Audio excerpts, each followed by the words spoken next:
Assalamualaikum warahmatullahi wabarakatuh. Alhamdulillahirrabbilalamin. Anak-anak sekalian yang kami sayangi, yang kami banggakan, untuk hari ini adalah kita melanjutkan materi berikutnya, pembelajaran matematika. Kita masuk pada bab yang kedua, yaitu sistem koordinat. Namun sebelumnya, marilah kita memanjatkan syukur kita kehadirat Allah Subhanahu wa taala atas segala nikmat kesehatan yang diberikan kepada kita sehingga pagi ini kita bisa melanjutkan pembelajaran matematika meskipun dalam kondisi masih pandemi COVID-19. Kita tetap belajar di rumah namun tidak mengurangi semangat kita untuk terus belajar. Untuk hari ini kita bahas tentang sistem koordinat. Ini adalah masuk ke bab yang kedua.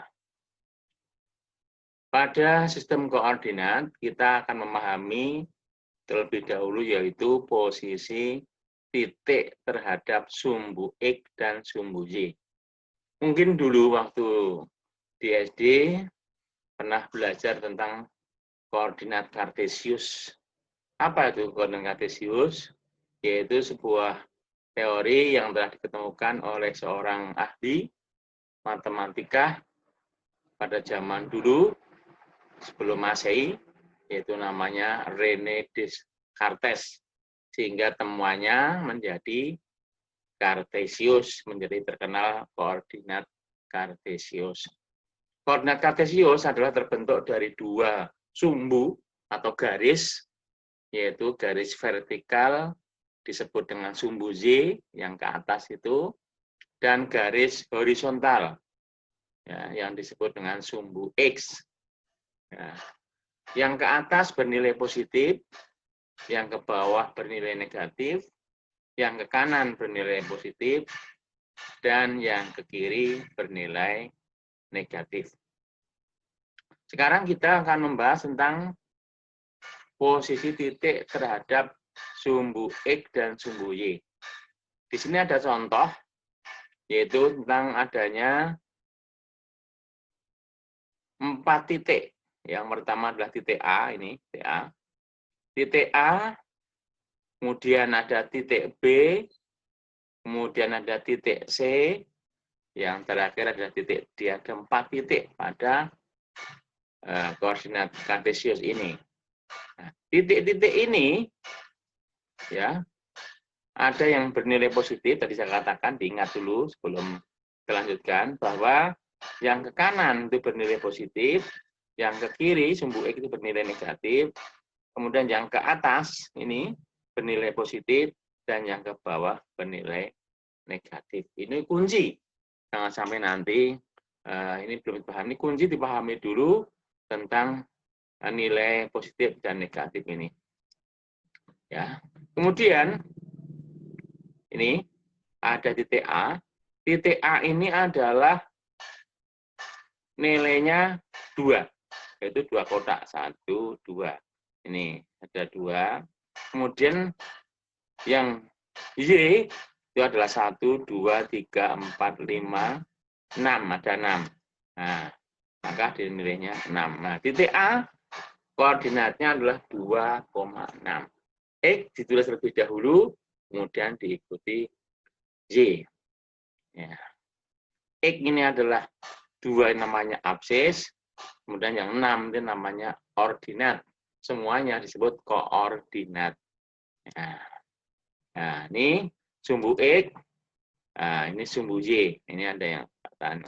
Kemudian yang kedua, yang titik B, nah, titik B, ini adalah X-nya min 5 ke kiri. Dihitung nih, min 5, lurusnya min 5. Kemudian, min 5 ya. Kemudian yang titik Y itu adalah 5. Nah, jadi koordinat titik B adalah nilainya min 5,5. Nah, ini juga sumbu X-nya itu ini min 5, dan sumbu Y-nya adalah 5. Nah, ini titik B. Kemudian titik C, ini X-nya ke kiri, negatif 5 juga. Oh, negatif 6. Ya, ini jadi negatif 6. Kemudian yang Y ini adalah negatif 4. Nah, negatif 4. Ya, sehingga sumbu X-nya itu ini min 6 dan sumbu Y-nya adalah min 4. Ini pada titik C.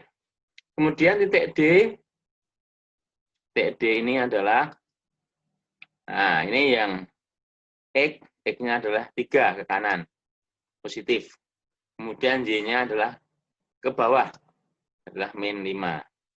Nah, ini min 5 untuk yang ke bawah. Nah, sehingga sumbu X-nya 3 dan sumbu Y-nya min 5.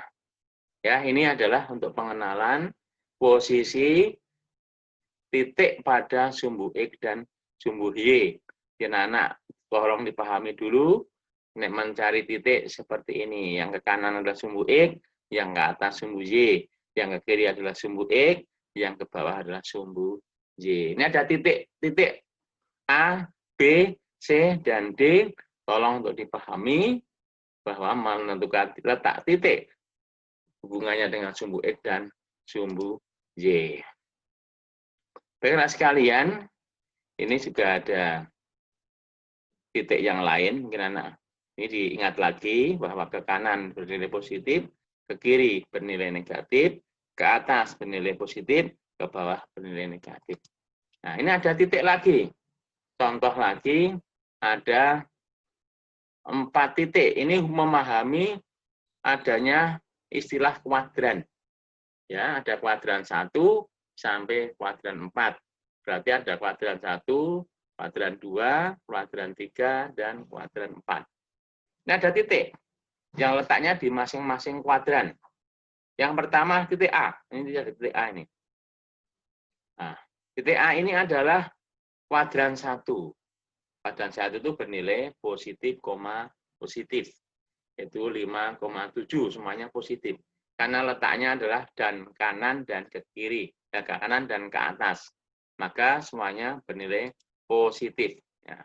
Nah ini, ya, ke kanannya 5 dan ke atasnya 7. Maka titiknya adalah 5,7. Ini terletak pada kuadran 1. Nah, kemudian ini, nah ini koordinatnya X positif dan koordinat yang Y juga positif. Kemudian yang nomor 2 adalah yang B, ini titiknya adalah min 6,5. Ini terletak pada kuadran 2. Ya, ini kuadran 2, min 6,5.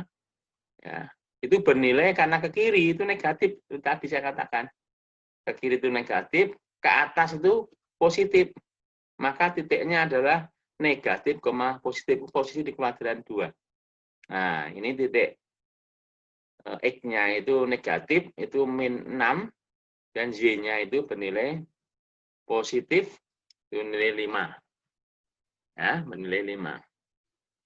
Nah, sehingga ini adalah koordinat X bernilai negatif, dan koordinat Y bernilai positif.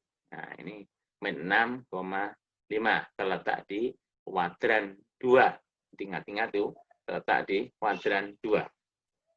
Baik, sekarang untuk yang titik min 7, min 4, titik C. Nah, ini namanya terletak di kuadran 3. Semuanya bernilai negatif. Karena ke kiri yang negatif, ini semuanya negatif, ke bawah juga negatif. Maka titiknya adalah titik min 7, min 4, semuanya negatif. Nah, ini tetap di kuadran 3. Titiknya untuk yang X bernilai negatif 7, dan untuk yang Y ini adalah negatif 4. Nah, ini sumbu X-nya negatif, koordinat di Y-nya juga negatif. Yang terakhir adalah terletak di titik D. Berarti ini adalah terletak di kuadran 4.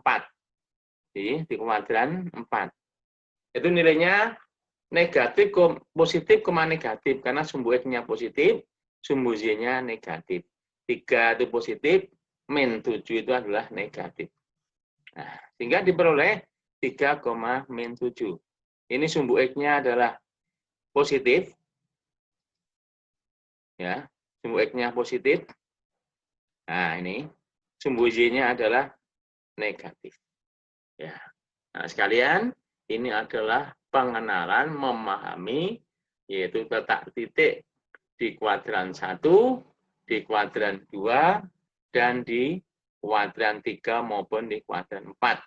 Masing-masing sudah ada contohnya, yaitu TA di kuadran 1, 5,7, titik B di kuadran 2, min 6,5, kemudian titik C di kuadran 3, ini khusus negatif, negatif, yaitu min 7, min 4, atau negatif 7, negatif 4. Yang terakhir di kuadran 4 adalah positif, negatif, yaitu 3, min 7. Ini anak sekalian memahami tentang kuadran. Jadi, kalau bisa disimpulkan, kuadran 1 itu adalah X, Y. Positif, positif. Kuadran 2, X, negatif X, Y. Positif Y.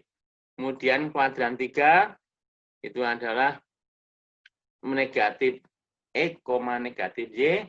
Dan kuadran 4 adalah X positif, negatif Y. Ini kesimpulan. Jadi, kuadran 1 itu bertolak belakang dengan kuadran 3, kuadran 2 bertolak belakang dengan kuadran 4. Saya kira ini anak sekalian untuk memahami adanya kuadran 1 sampai 4. Artinya kuadran 1, kuadran 2, kuadran 3, dan kuadran 4. Memahami titik-titiknya.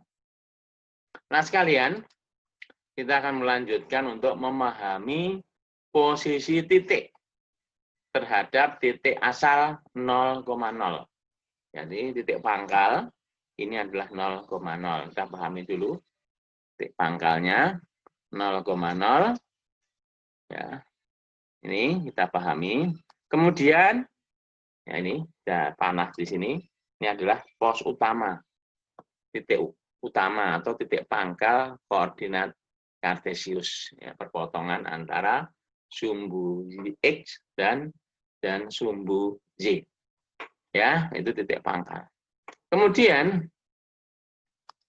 ini ada titik yang lain yang menempati di sebuah kuadran 1.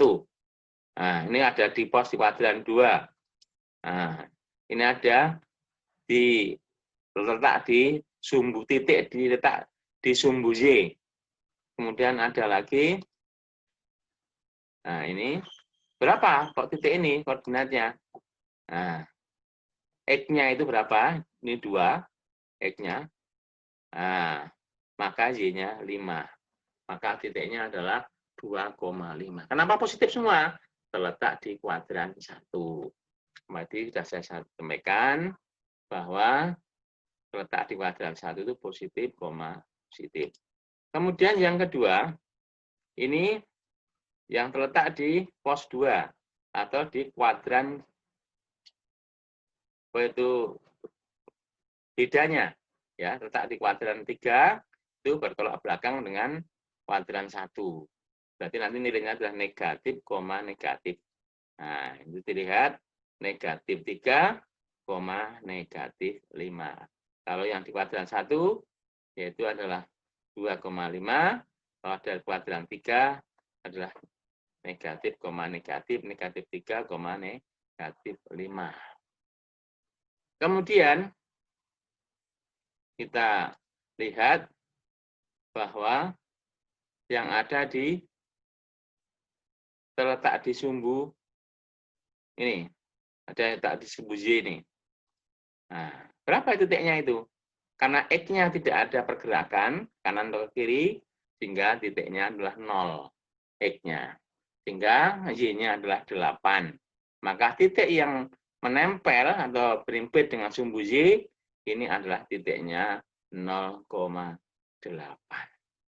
Ya, itu.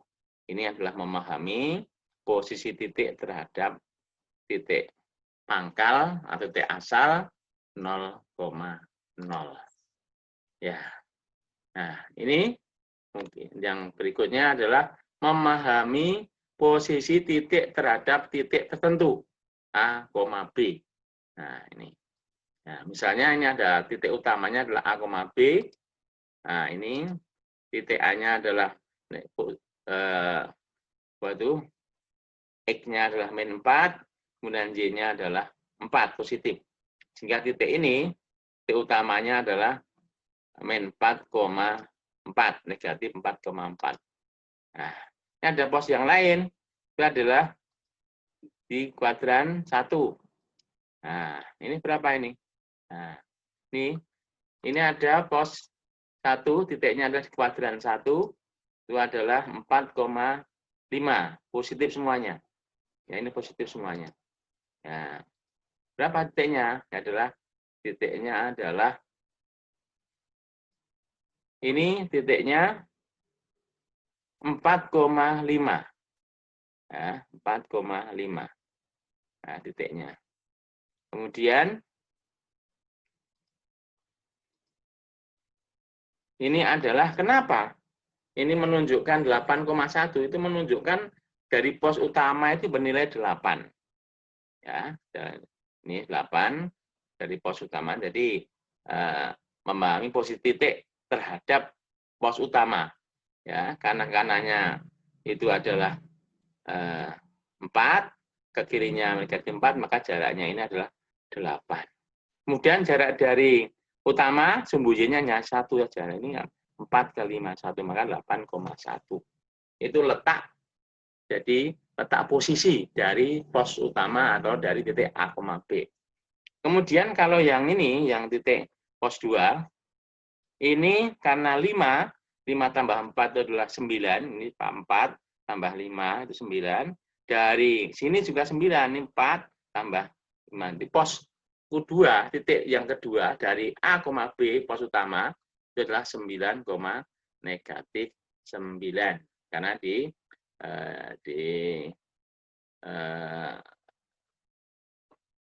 kuadran yang keempat, maka positif, negatif.